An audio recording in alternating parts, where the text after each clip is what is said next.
Hi, and welcome to my YouTube channel, The Intuitive Composer. This is going to be another Reaper tutorial, but it's going to be a little different because I'm going to talk about how to get music from Reaper into MuseScore. What you are about to learn can apply to any digital audio workstation. Reaper happens to be the one I use, but there are analogous processes that can be done in any digital audio workstation. But we will continue to use Reaper because it is inexpensive and extremely powerful. The theory behind this is that I can do my composing much more easily in Reaper. I can play things in real time, manipulate them, and do all kinds of nice things to them, and create a nice orchestral part, which is terrific for performance because the samples that I use in Reaper, the BBC Symphony Orchestra core, and various other solo instruments, have terrific sound. And so from a performance perspective, it's better to use that. But in order to get the music played by real musicians, it has to get into a scoring program, and MuseScore is my scoring program of choice. MuseScore 4.6 is an excellent free software with built-in sampled sound so you can actually hear what you are scoring as you score. All the things that make a performance in Reaper sound realistic, all the changes in dynamics and the articulations and things like that, do not translate from Reaper into MuseScore. Getting things from a digital audio workstation, which is already by definition digital, into MuseScore, which can accept digital musical information, either MIDI information or music XML information, ought to be simple. But as it turns out, it's not. And there are lots of steps that you need to go through to make that transition work so that the information is transcribed over accurately. So let me go through some of the things that I've learned. I've done a lot of trial and error, and I have figured out some tips and tricks that make the transition from a DAW into MuseScore a little bit more logical. I'll do this in real time with a real piece of music, and you're going to see some of the problems I run into and the process I use to solve them. I guarantee you that you will find problems that I haven't found, and you're going to have to find your own workarounds. You need to be a little bit familiar with both Reaper and MuseScore. If you've never used MuseScore before, you need to download it through musescore.org. You'll download a program called MuseHub and be able to download both MuseScore and all the free sounds that go with it. And then you need to fool around a little bit in MuseScore to figure out how to use it. And let me start by opening up a project that is based on a theme written many years ago by Mozart. So here we are in Reaper, and here's that little theme which I'm going to play for you.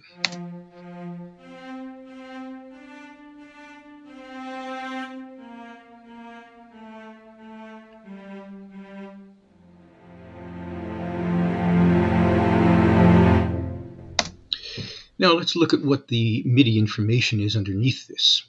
I'm going to double click on the item. There's all the notes. I'm going to open up the velocity layer, and you're going to see that the velocities are different for the first notes. They're all very up at the top end, at the bottom they're at the low end, and for the chord it's in the middle. And when you play it back, there's absolutely no difference. And that is because, I'm going to go back to this file, that is because the BBC Symphony Orchestra long patches don't recognize velocity as a form of dynamics. But if you look at this file again, and I open up all the CC lanes that I've edited to, and I have a special toolbar button for that, you can see that at the end I modified the mod wheel and the volume lane and the expression lane, and when I put my cursor there and start playing, it gives me the crescendo. So the long patches respond to the CC controllers. What about if it's a short patch? Let's change it to staccato. And we'll play it again.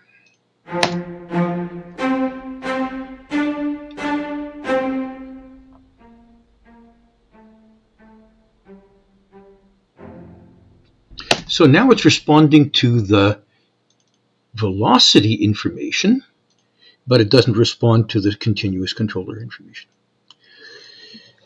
So when this exports, we'll see what the differences are. But I'll tell you what I usually do then is that I have two tracks. I have more than one track. I use a different track for each articulation in Reaper. That means that I can keep straight what the different articulations are for each instrument. And then I can combine them later into one voice or one track for each of the instrument sections. If you had violins, that are legatos, longs, staccatos, pizzicato, col legno, or any other of the patches that you may have, create a different track for each of those articulations. When you're doing that, it sounds like it's complicated. If you have one note that's long and 45 notes that are short, the one note that's long is on a different track. But it's actually much easier to keep track of. And if you go look at some people who teach how to do this on YouTube, and I will put out a couple of links in the information below. One of them is Chris Henson when he was working early on with Spitfire, and he does that method of using separate tracks for each articulation. Another one is Katrine Ann Dern. She's a Hollywood composer, has some excellent YouTube videos on composing, and it's the same story with her. I mean, you can use key switches. The problem is that when you look at them, they will export as notes. And the notes are always wherever the key switch area is. Usually it's at the bottom of the recordable area, the bottom notes of the piano. And they look, I mean, there are millions of ledger lines down, and they look identical, and you can't tell which is which. And all you know is, oh, I had an articulation change there. So each time you see one, you'll have to go back to Reaper, look at what articulation it is, and change it there. And I guess that's another way to do it. I have chosen this way because I find it's easier just to keep track of what I'm doing. And when I'm editing in Reaper, it's the same thing. I can see exactly which articulation is which.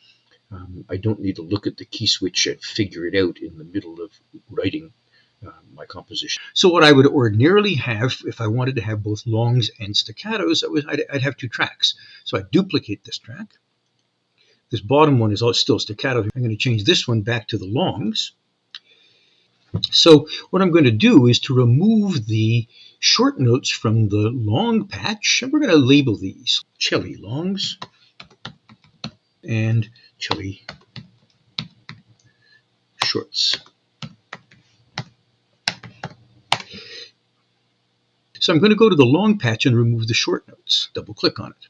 I'm just going to take all these notes out, delete, and these notes out, delete. And then I'm going to go to the short patch and take out the long notes. Take that one out and take that one out. And now let's listen to the two of them together.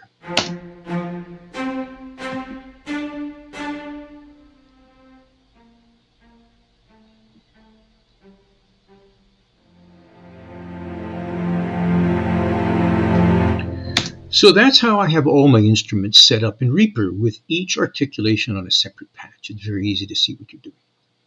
And when I'm going to export this to get it into MuseScore, I'll export both tracks. So let's do that. And there are two ways to do it.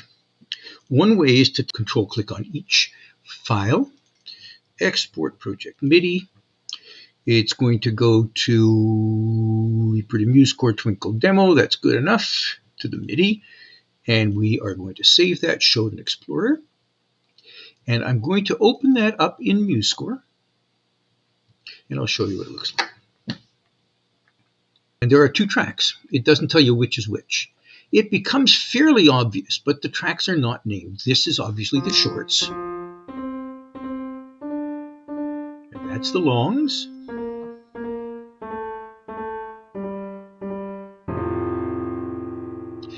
And please excuse the playback in the piano patches on this. For some reason, there's an echo here, and I don't really want to figure it out right now because it's not important. It normally does not play this way. And so you'd be able to then merge these two by selecting all of them and going to Tools, Implode. And it takes all these staccato notes, which MuseScore recognized as staccato because they were short notes, and it puts them into the top line. But it puts them into a separate voice.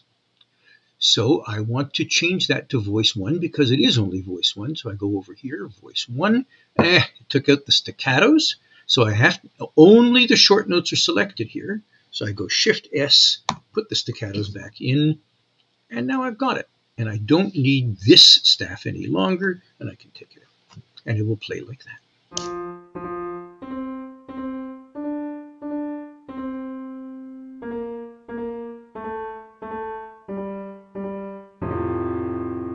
You also notice I got all these extra rests. So if I go here and there, and I click on right click on any one of these rests and go select, similar in range, and delete them, they're all gone, and now this looks normal. So that's using MIDI. I'm going to close that. I'm not going to save it. Supposing I did Music XML, so let's go back here. And to do Music XML, you have to select the items. So I select the two items. And by the way, you notice that in that MIDI file, no dynamics came through whatsoever, not the crescendo and not the velocities. So let's double click. I'm going to go to the score icon.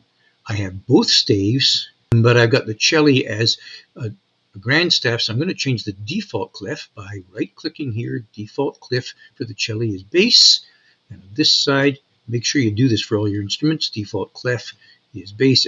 Otherwise, everything comes out on a grand staff and you don't need it. So now they're both there, the shorts and the longs. I'm going to right-click somewhere below these two boxes. Go File, Notation, Export PDF Music XML, and it's going to create Twinkle XML, and I'm going to save that. I've already got another one there, but I'm going to replace it, and there it is. And now we're going to take a look at that Twinkle XML. Open it up. And let's see what's happening. And in the XML file, it's labeled the tracks. That makes it much nicer. It has interpreted these as eighth notes, not as staccato quarter notes. That's not so bad. Let's just play this and see what happens.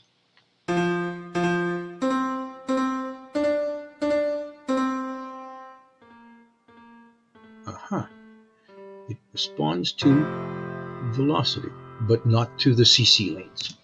Let's do the combining. We're going to implode these two. Tools, implode, change everything to part 1. We'll leave the eighth notes as eighth notes, but we can change this to staccato. That's okay. Shift S. Then we're going to select everything on this line, and we're going to select any one of these green rests. So right-clicked, select, similar in range, delete them all. And now we have the cello all on one line. I'm going to go I, which shows me the instruments. I'm going to add a new instrument, C-E-L-L-O, and it's going to give me the violoncello section. And instead of playing it on the piano, we'll play it in the MuseScore sounds for cellos. So I'm going to take this cello part, Control-C, and paste it over here, Control-V. And now I'm only going to play this part. And if I want to isolate this part, I just click on its staff and it will only play that staff. So let's listen.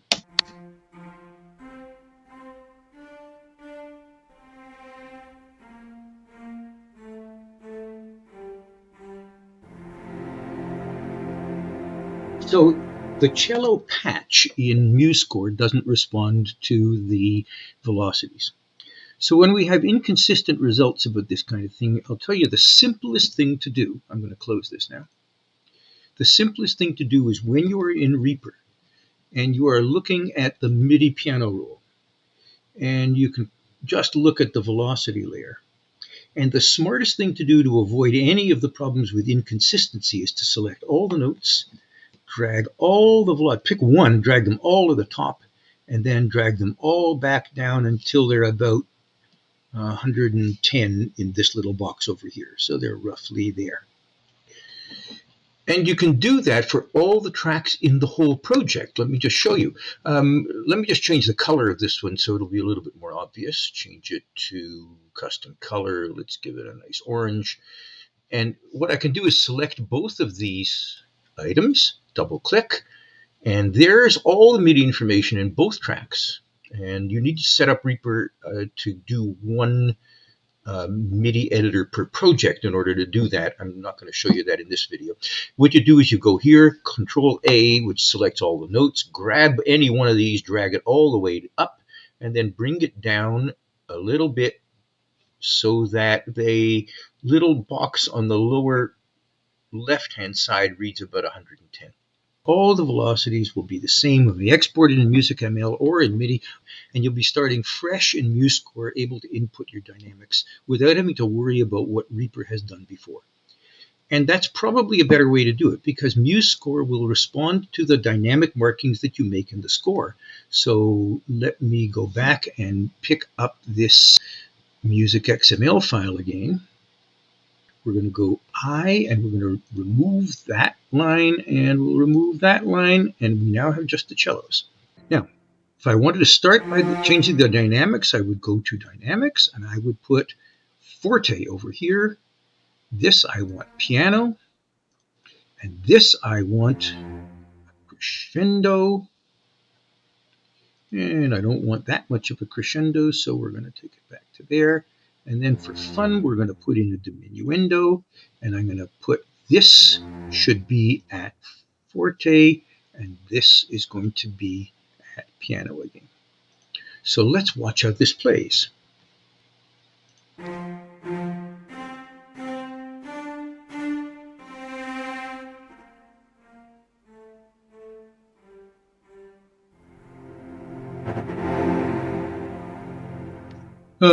MuseScore didn't like the forte across the bar line. Well, it doesn't matter. You get the point.